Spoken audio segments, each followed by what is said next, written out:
இன்றைக்கி நம்ம income tax and law ப்ராக்டிஸில் யூனிட் 2 ரெசிடென்ஷியல் ஸ்டேட்டஸ் ரிலேட்டடான சம்ஸ் பார்க்க போகிறோம். மிஸ்டர் ஏங்கிறவங்க இந்தியன் சிட்டிசன். அவங்க ஃபஸ்ட் டைம் வெளியில் போகிறாங்க. எப்போ போகிறாங்கன்னா 29/9/2025 போகிறாங்க. ஹி டிடன்ட் ரிட்டர்ன் அன்டில் 13/3/2025 அப்போ ரிட்டர்ன் ஆகுறாங்க. Determined his resident status for the previous year 2024 to 25. இவங்க ஃபஸ்ட் டைம் இந்தியா விட்டு வெளியில் போகிறாங்க. அவங்க எப்போ போகிறாங்கன்னா 29/9 அப்போ வெளியில் போகிறாங்க. எப்போ திரும்ப இந்தியாவுக்கு வராங்கன்னா 30/3 அப்போ இந்தியாவுக்கு வராங்க. 25வது வருஷம் 2025 வராங்க. 2024 போகிறாங்க. இப்போ அவங்க ரெசிடெண்ட்டாக இல்லையான்னு இப்போ வாங்க பார்க்கலாம். இப்போ நமக்கு அவங்க ப்ரீவியஸ் இயரை தான் கொடுத்துருக்காங்க.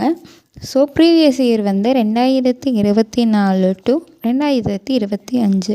அப்போ நமக்கு கரண்ட் வருஷம் 2025 டு 2026. இப்போது மிஸ்டர் ஏங்கிறவங்க ஃபஸ்ட் டைம் லிஃப்ட் ஆகுறாங்க.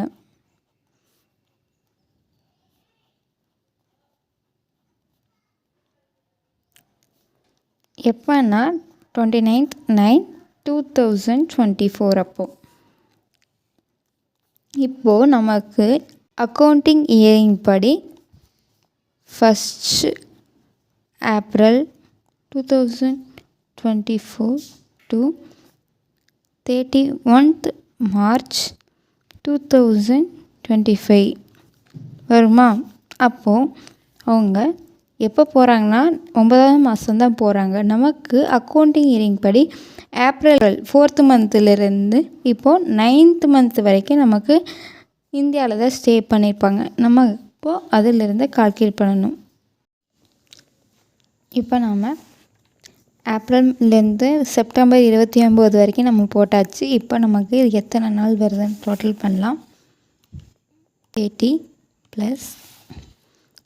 31 + 30 + 31 +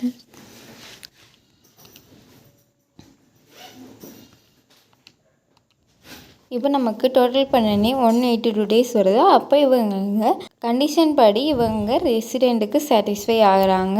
இப்போ கண்டிஷன் படி நம்ம எழுதிக்கலாம். இப்போது பேசிக் condition, additional condition and conclusion கொடுத்துருக்கேன், பார்த்துக்கோங்க. தேங்க்ஸ் ஃபார் வாட்சிங்.